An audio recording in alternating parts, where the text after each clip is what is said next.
अब जो important point है वो है डेटा बैलेंस है या नहीं है। ये बहुत इंपॉर्टेंट पॉइंट है क्योंकि बहुत बार क्वेश्चन पूछा जाता है कि आपका डेटा बैलेंस था या नहीं था। अच्छा, नहीं था या नहीं था, ये चेक कब करना होता है और चेक करने के बाद में क्या उसका रिजोल्यूशन होता है, ये भी आपको पता होना चाहिए ना। बेसिकली आप देखो, डेटा इम्बैलेंस होना, बेसिकली डेटा इम्बैलेंस मतलब क्या। फॉर एग्जांपल अभी के लिए दो क्लास के बारे में मैं आपको डिफरेंशिएट करता हूँ। लेट्स से जेंडर एक कॉलम है, जेंडर एक कॉलम है। इस जेंडर कॉलम में दो क्लास है, लेट्स से मेल है और फीमेल है, मेल एंड फीमेल है। ओके, नाउ फॉर एग्जांपल पकड़ लो कि अगर मेल का काउंट लेट्स से 100, इन दोनों का टोटल 100 है। 100 काउंट में लेट्स से मेल का काउंट आता है लेट्स से 50 और फीमेल का काउंट आता है 50। ये है आइडल सिनेरियो। ये क्या होना चाहिए, आइडल सिनेरियो। इसका मतलब क्या है, 50% है, 50%, 50% और 50% दोनों का डिवीजन। जो डेटा है दोनों 50% इक्वली डिवाइडेड है, विच इज वेरी गुड। अच्छा, इक्वली क्यों डिवाइडेड होना चाहिए, अगर नहीं किया तो क्या होगा। प्रॉब्लम क्या होता है अगर आपका डेटा मतलब इक्वल के बेसिस में, ओके अगर नहीं रहेगा तो होगा क्या, you will have some issues in your data saying low bias, high bias, low variance और हाई वेरिएंस। ये आपको इश्यू फेस करने पड़ेंगे। नाउ पहले तो हम समझते हैं कि ये लो बायस मतलब क्या। लो बायस और हाई बायस, इनमें डिफरेंस क्या है पहले जानते हैं। लो बायस मतलब क्या होता है, आपके डेटा सेट में ना भेदभाव, पार्शियलिटी नहीं है, which means low bias. But अगर आपके डेटा सेट में हाई बायस है तो मतलब क्या है, पार्शियलिटी है। नाउ इसका मीनिंग क्या होता है, अगर मैं सिर्फ और सिर्फ मेल पे ज्यादा फोकस करूं और सिर्फ मेल का ही डेटा को बढ़ाऊं, for example if I increase this 50 to 90 and if I reduce this 40 to 10, differentiate क्या हो गया देखो, 90% of data is belong to male and only 10% of data which is belong to female. अच्छा, इससे प्रॉब्लम क्या होता है, ऐसा तो कुछ ऐसा इशू दिखता नहीं है। प्रॉब्लम ये होता है, देखो कहीं भी आप मशीन एल्गोरिथम या कहीं भी आप पैटर्न जब फाइंड आउट करने की कोशिश करते हो ना किसी भी डेटा सेट में, अगर एक क्लास का ही ज्यादा पैटर्न रहेगा तो प्रॉब्लम क्या होता है, आप उसी को रीड करते जाओगे। आपको अगर रियल लाइफ में एग्जांपल देखना है तो आप मुझे बताइए, ए फॉर क्या होता है, ए for, apple. A for guys, apple ही हो। एप्पल। क्या किसी को भी दिमाग में ऐसा है कि एस्ट्रोनॉट को हो, क्या किसी को भी ऐसा लगा कि मैं कुछ और बताऊं। नहीं एक टाइम पे लगा था। हाँ, अब ये जो वैल्यू है ये एप्पल, देखो ए फॉर एस्ट्रोनॉट भी होता है, ओके, ए फॉर कुछ और भी हो सकता है, ए for anything, okay, there could be any value और एनी नंबर और anything, a could be there. But instantly हमारे माइंड में क्या है, एप्पल। इसका रीजन क्या है, देखो बचपन से ही हमारे दिमाग में क्या क्या है, Apple Apple Apple Apple imprint करता गया। गलती उनकी भी नहीं है, गलती मतलब इसमें गलती किसी की नहीं है। कंसर्न क्या है, एप्पल जब देखते हैं तो रेड कलर का होता है, अट्रैक्टिव होता है, रीड करने में माइंड में आसान होता है, छोटा वर्ड है, पढ़ने में everything is there, so apple बैठा है। इसका मीनिंग क्या है, बाकियों से क्या हायर प्रायोरिटी में एप्पल है या बाकियों से वो सुपीरियर है, ऐसा कुछ है नहीं है, but still we have that. Same problem होता है जब आप 90% ऑफ डेटा सिर्फ और सिर्फ मेल के बारे में या फिर मेल के डिटेल्स में आप इंफॉर्मेशन गैदर करो, पैटर्न गैदर करोगे, तो होगा क्या, अगर सिनेरियो में कोई फीमेल के बारे में इंफॉर्मेशन है फिर फीमेल के रिलेटेड भी कुछ नया डेटा आएगा तो भी क्या होगा, वी विल अज्यूम कि ये क्या है, मेल ही है। Is it correct. Yes sir. Yes sir. ऐसा प्रॉब्लम कब होता है, ये तभी होता है जब आपका डेटा जो जेंडर कॉलम है वो आइडियल सिनेरियो को फॉलो ना करते हुए आपका, अगेन अब 90-10 मतलब क्या है, बहुत ह्यूज डिफरेंस है। 90-10, 90% of data is male and 10% of female, huge difference. तो ऐसे केस में क्या है, इट्स बायस्ड डेटा। होगा क्या, जैसे यहाँ पे देखो बायस क्या करेगा, एक ही आपका टारगेट क्या है, it should B non biased, centre में होना चाहिए, इट विल सेंट्रलाइज जहाँ पे कोई किसी को पार्टिसिपेट ना करे। पर डेटा क्या हो गया है, मेल, तो क्या होगा डेटा और सब आपका इंफॉर्मेशन भी एक ही पार्टी के साइड में ज्यादा रहेगा, झुकाव रहेगा, लीन रहेगा। सो ये प्रॉब्लम होता है, इसलिए डेटा क्या ना हो चाहिए, लो बायस्ड होना चाहिए। अच्छा, अब ये प्रॉब्लम हो गया लो बायस और हाई बायस का डिफरेंस। सिंपल से लॉजिक में डेटा में पार्शियलिटी नहीं होनी चाहिए, इट शुड बी इक्वली। और इसीलिए आपको याद होगा इन्फरेंशियल स्टैटिस्टिक्स में हम यूज करते हैं SRS technique. That's why data क्या होना चाहिए, सैंपल लेने के समय में भी एक क्लास को ना डिपेंड करते हुए, एक क्लास पे ना डिपेंड करते हुए, it should be having random values, इसलिए सारे टेक्निक यूज करते हैं। स्मूथ एनालिसिस क्या है, मैं आऊंगा इस पर, we are going to move over here now. अब दूसरा क्या है इशू, बायसनेस की जगह दूसरा होता है वेरिएंस भी। प्रॉब्लम क्या होता है, जब आप सिर्फ और सिर्फ मेल का डेटा चेक करोगे ना, तो ऑब्वियसली अगर आप मेल के हाइट के बारे में देखोगे, तो मेल का हाइट ऑन एन एवरेज किसी भी कंट्री, किसी भी एक देखोगे, तो उसका एस्थेटिक बोलो, बोन डेंसिटी बोलो, मेल का स्ट्रक्चर, अगर आप मेल के साथ कंपेयर करो तो क्या होगा, it will B same enough. हाँ, अगर आप बोल रहे हो कि मुझे मेल का स्ट्रक्चर और फीमेल का स्ट्रक्चर डिफरेंशिएट करना है, तो क्या करना पड़ेगा आपको, उतने ही अमाउंट की मेल की डिटेल्स, उतने ही आपके अमाउंट को फीमेल की डिटेल्स लेने पड़ेंगे, तब जाके आप कंपेयर कर पाओगे। लेकिन अगर आप बोलोगे कि मैंने कंपेयर करते समय 500 मेल और सिर्फ 2 फीमेल का कंपेयर किया है, अगेन, और किस में भी, सिर्फ हाइट में, वेट में, मास में, ऐसे चीजों में, ओके, तो ऐसे केस में क्या होगा, देखो, फीमेल का भी कोई कोई ऐसे, मतलब कोई कोई ऐसे पर्टिकुलर कह सकते हैं कि एरिया, रशिया बोलो, या फिर ऐसे कोई वैल्करीज जीन्स के देखो, या फिर ऐसे कोई हेवी लोगों के आप देखोगे, तो उनकी भी बोन डेंसिटी अच्छी होती है, although there are differentiate, but it can be there. क्या पता अगर हो गया फीमेल के टेस्ट, और मेल के भी कुछ होते हैं आजकल की दुनिया, तो पता नहीं जेंजी है, सो आई डोंट नो, मेल के भी शायद फीमेल पे मैच हो जाए। तो एनी हाउ कंसर्न क्या है, ये जो 2 टेस्ट आप चेक कर रहे हैं, फिर 2 इनपुट आप कंपेयर 500 से कर रहे हो, क्या वो सेम रहेगा? ऑन एन एवरेज इन दोनों में डिफरेंस बहुत कम रहेगा। क्यों? Quantity, number of female experiment और tested over here are very less, it should have at least equal number of values. Correct है कि नहीं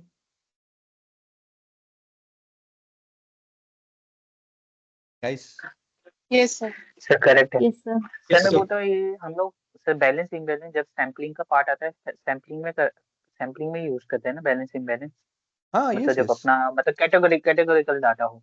नहीं नहीं नहीं नहीं, किसी में भी देखो, ऑब्वियसली कैटेगोरिकल डेटा में इसको ज्यादा का रिक्वायरमेंट होता है, but it should be in same everything. क्यों? डेटा में कहीं पे भी, ओके, अगर आप नंबर अगेन कंटिन्यूस पे नहीं होगा, बट जहां पे डिस्क्रीट डेटा है वहां पे भी करना पड़ता है, ओके, क्योंकि 0 1 देखोगे कभी कभी आप, तो सिर्फ 0 बाइनरी में वहां पे भी लगता है। बट एनी हाउ, बेसिकली क्या होता है, किसी भी कंपैरिजन में देखोगे तो आपका डेटा इक्वल डिस्ट्रीब्यूट होना चाहिए क्लासेस में। Okay, is it clear? Yes okay, sir. हाँ बोलिए बोलिए। ओके, नाउ यहाँ पे आप देखो, 500 का 500 ही आइडल सिनेरियो होना चाहिए। अच्छा, अगर नहीं करेंगे तो क्या होगा, बायस तो चलो पता हो गया हमें, वेरिएंस क्या है ना, डेटा में देखो, ह्यूमन सिर्फ मेल का डेटा आप देखोगे तो वेरिएंस बहुत कम मिलेगा, ऑन एन एवरेज के स्केल में देखोगे तो वेरिएंस, वेरिएंस मतलब क्या है, आपका जो एवरेज लाइन है, हम कंपेयर तो मेल फीमेल का कर रहे हैं, बट जब मेल फिर कंपेयर क्या होगा, अगर ये पूरा मेल का डेटा है तो फीमेल क्या होगा, थोड़ा सा कभी ऊपर कभी नीचे होगा। तो डेटा में क्या है, जो डिफरेंशिएशन है, जो पैटर्न है, जो इनपुट आपको होना चाहिए, क्या है मिला आपको, सिर्फ एक नीचे और एक ऊपर, इतना है पूरे डेटा सेट में, सो बहुत कम डिफरेंस है। वेराज कंटिन्यूस नंबर के अगर होते, कंटिन्यूस नंबर के अगर आप होते, तो फीमेल तो ऐसे कुछ, ऐसे डिफरेंस, ऐसे कुछ डिफरेंशिएट होते, या ऐसे कुछ, मतलब क्या होता, उसमें वेरिएंस अच्छा खासा होता, पैटर्न होता आपके पास में, आपको कुछ इंफॉर्मेशन पैटर्न पता चल रहा था। बट यहाँ पे क्या है, इट्स वेरी लेस, तो इंफॉर्मेशन क्या मिलेगा, बहुत कम मिलता है। तो ऐसे केस में क्या है, it should not also be, it should be having some variance. बहुत ज्यादा वेरिएंस होना चाहिए क्या, नहीं होना चाहिए, वेरिएंस नहीं होना चाहिए क्या, नहीं, इट, सो डेटा कभी भी low variance and low bias data रहेगा, तो आपका हमेशा एनालिसिस एक्यूरेट रहेगा। क्या रहेगा? हमेशा एक्यूरेट रहेगा। वेरिएंस ही नहीं है, नहीं चलेगा। बहुत ज्यादा, ये तो ठीक है, नॉर्मल है, बहुत ज्यादा वेरिएंस रहेगा ऐसा, वो भी नहीं चलेगा। Okay, so it should be low variance and low bias data, ये होता है सबसे required type of data set. अच्छा, ये कब अचीव होता है?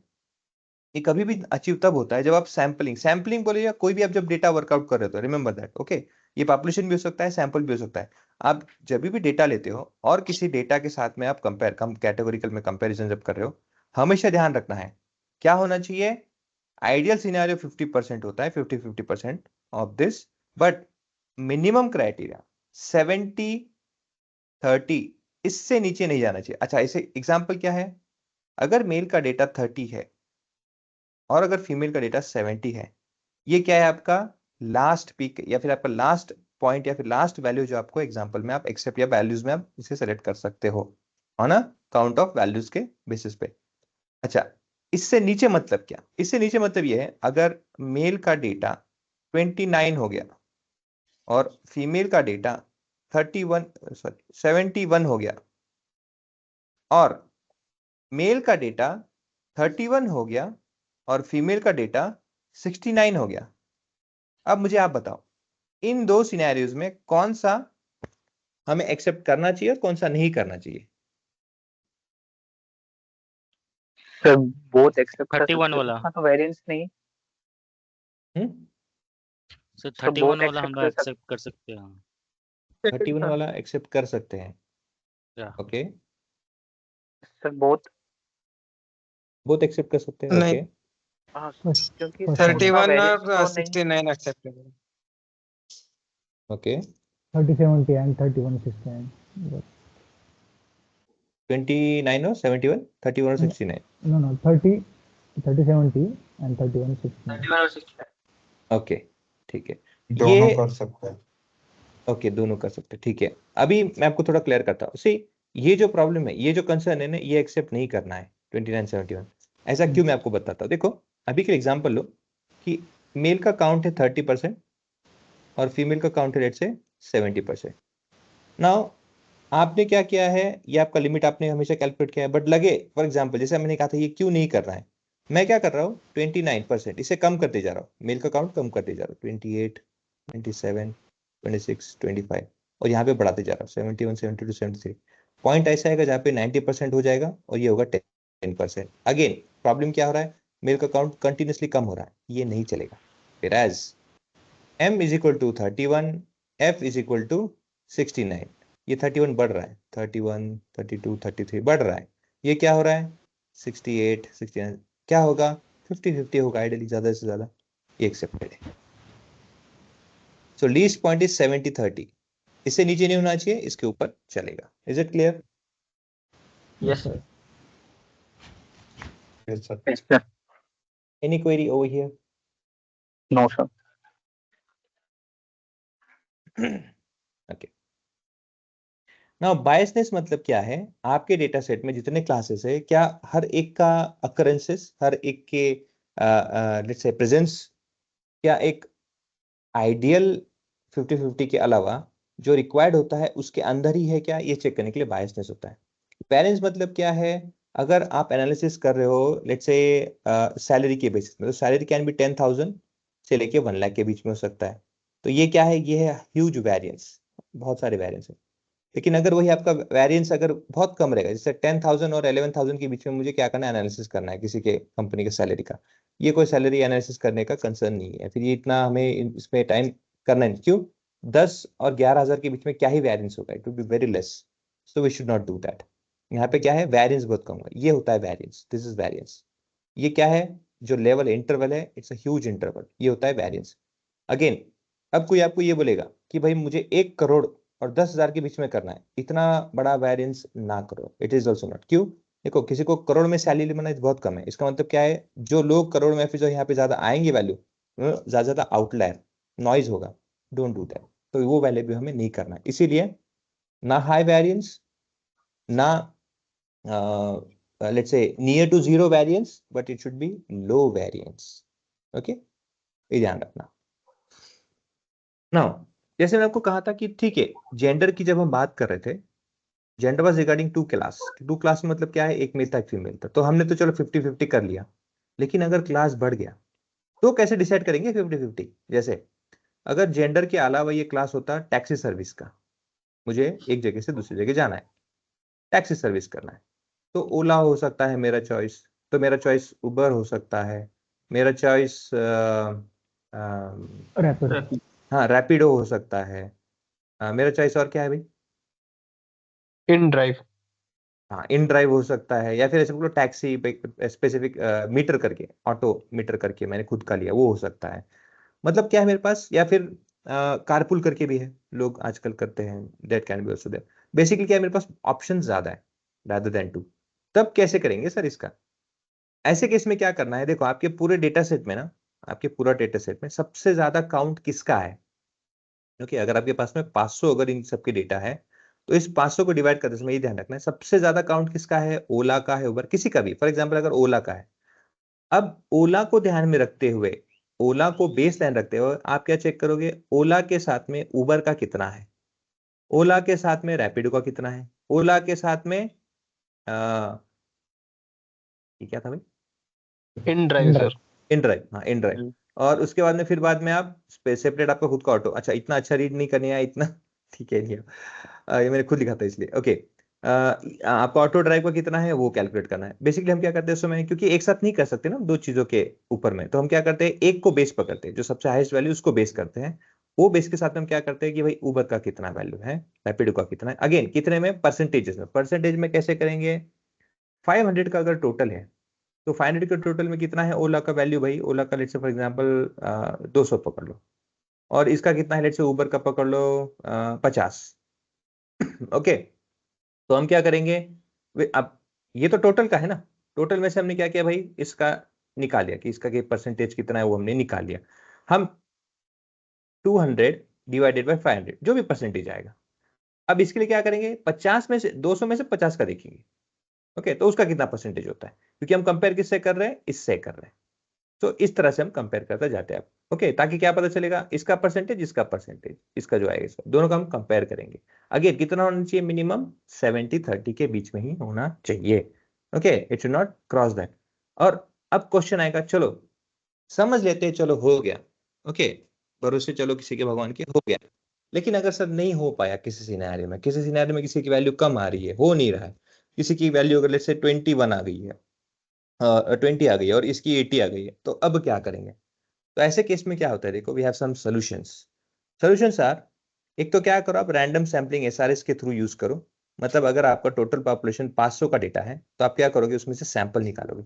अब सैंपल में आपको ये पता चला कि जब उन्होंने डिवाइड किया ए का काउंट और बी का काउंट पे, ये आपको पता चला कि ए का काउंट जिसे हमने डिस्कस किया था, we were having let's say, एक इजी में आपको मैं 100 रखता हूँ ताकि ना 100 से परसेंटेज में भी आपको आसान समझ आएगा। 100 वैल्यू है, ए के काउंट कितना हुआ, लेट्स से यहाँ पे 80 आया और बी का काउंट आपको यहाँ पे 20 आया, ये आपको पता चला। प्रॉब्लम तो ये था। अब हम क्या करेंगे ऐसे केस में एक तो मेथड ये होता है, आप डेटा सेट लेते समय ये जो वैल्यू है 20, ये जो वैल्यू है 20, इसमें से क्या करो आप 10% डेटा लो, और इसमें से भी क्या करो, जितना परसेंट यहाँ पे लिया है ना उतना ही परसेंट यहाँ से भी लो, 10%। मतलब आपने क्या मीट किया, इसमें से भी रैंडम वैल्यू लिया, इसमें से भी रैंडम वैल्यू लिया, और दोनों को क्या मिला, आपको रैंडम वैल्यू मिला। प्रॉब्लम क्या है लेकिन यहाँ पे, ये कितने, सिर्फ 20% ऑफ डेटा है। मतलब क्या होता है, आपका डेटा बहुत छोटा हो जाता है। Okay, it's very low, it's very less. अच्छा, ये कहाँ पे पॉसिबल है इसका एप्लीकेशन, जब डेटा सेट आपका लेट्स से 10 लाख 20 लाख इस वैल्यू के करीब में जाता है, उसमें आपको ये लगता है तो आप वो कर सकते हो, क्योंकि yes pattern will be find it out. But अगर नॉर्मली 10 ही काउंट, उसमें से क्या इन्फॉर्मेशन मिलेगा, इट्स वेरी डिफिकल्ट। तो ऐसे केस में क्या करें, ऐसे केस में एक और चीज कर सकते हैं। ऐसे केस में हम क्या कर सकते हैं, स्टैटिस्टिफाइड सैम्पलिंग, रैंडम सैम्पलिंग और multi sampling, multi stage sampling, SRS के अलावा ही है। इसका मीनिंग क्या है, एक तो क्या करो आप, जो लोअर क्लास का है 20 वैल्यू जो है, लेट्स से 20 यहाँ पे एक, तो 20 में से क्या करोगे आप, उस 20 में से आप क्या करोगे, इसे दो क्लास में डिवाइड कर दोगे, दो ग्रुप में फाइंड आउट करोगे कुछ इसी के अंदर ग्रुप, और आप क्या करोगे, इसका 10-10 ऐसे कर दोगे। फिर आप क्या करोगे, आप इस 10 में से 5 लोग लोगे बाहर, और इस 10 में से 5 लोग बाहर हो गए। तो मतलब क्या है, आपने क्या किया मल्टी रैंडम सैम्पलिंग। ओके, एक सैंपल से पहले रैंडम लिया और उसके बाद आपने रैंडम लिया, तो ये क्या आपने स्टैटिस्टिफाइड रैंडम सैम्पलिंग किया है। उससे होगा क्या, 10% जो आने के चांसेस, उसमें अगर कोई भी चांसेस है कि भाई हो सकता है शायद फिर से बायस हो, वो कम हो जाएगा। अगेन इसके अलावा मल्टी स्टेजिंग फिर से क्या हुआ, इसी का हायर वर्जन, इसी का, और आप देखोगे 10। अब हम क्या करते हैं यहाँ पे, इंस्टेड ऑफ टेकिंग 10 हम क्या करते हैं, देखो यहाँ पे स्टार्टिंग में ही 20 के यहाँ पे हम क्या करेंगे, अब 5 5 5 और 5 ऐसे क्या करेंगे, मल्टी ग्रुप बनाएंगे, मल्टीपल स्टेज में ग्रुप बनाएंगे, और उसमें से भी हम क्या करेंगे, रैंडम लेंगे। फॉर एग्जाम्पल पकड़ लो, अब इसमें से रैंडमली फॉर एग्जाम्पल पकड़ लो कि अगर इसमें से भी हो सकता है शायद ग्रुप बना, अगेन ये 5 का तो ग्रुप नहीं बनेगा, बट अगेन चलो पकड़ लो कि अगर कोई ग्रुप बनता है तो उसमें से भी हम क्या करेंगे, बाहर निकालेंगे 3 लोगों को रैंडमली, फिर यहाँ से 2 लोगों को, फिर 3 लोगों को, ऐसे करके हम और बाहर निकालेंगे। मतलब क्या है, एक स्टेज की जगह हम मल्टी स्टेज में उसे ब्रेक करते करते करते उसमें से हम आउटपुट निकालते हैं, उसे कहते हैं मल्टी स्टेज, और let's say multi stage sampling method. Okay, तो ऐसे हम डिफरेंट मेथड कर सकते हैं, लेकिन एक प्रॉब्लम जो है वो सॉल्व नहीं हुआ है। प्रॉब्लम क्या है, ये जो है 20, ये जो 20 है इसका तो काउंट नहीं पड़ रहा है ना। प्रॉब्लम क्या अल्टीमेटली हम 80 को कम कर रहे हैं, मगर अल्टीमेटली क्या हो रहा है, इस 20 का काउंट तो नहीं बढ़ा रहे। 20 के काउंट में से तो कम ही हो रहा है, तो बताओ 20 की जगह और कम होकर 10 हमें मिल रहा है रैंडमली। तो ऐसे केस में क्या करें, ऐसे केस में हम स्मॉट एनालिसिस यूज करते हैं। अच्छा, स्मॉट एनालिसिस क्या है? Synthetic minority over sampling technique इसका नाम है, synthetic minority over sampling technique. ये प्रोसेस क्या करता है देखो, फॉर एग्जांपल अभी के लिए मैं आपको बोलता हूँ 10, ओके ये एक ऐसा डेटा है कि जैसे 10, जैसे भी यहाँ पे मैं थोड़ा आपको फोकस करता हूँ rather than that।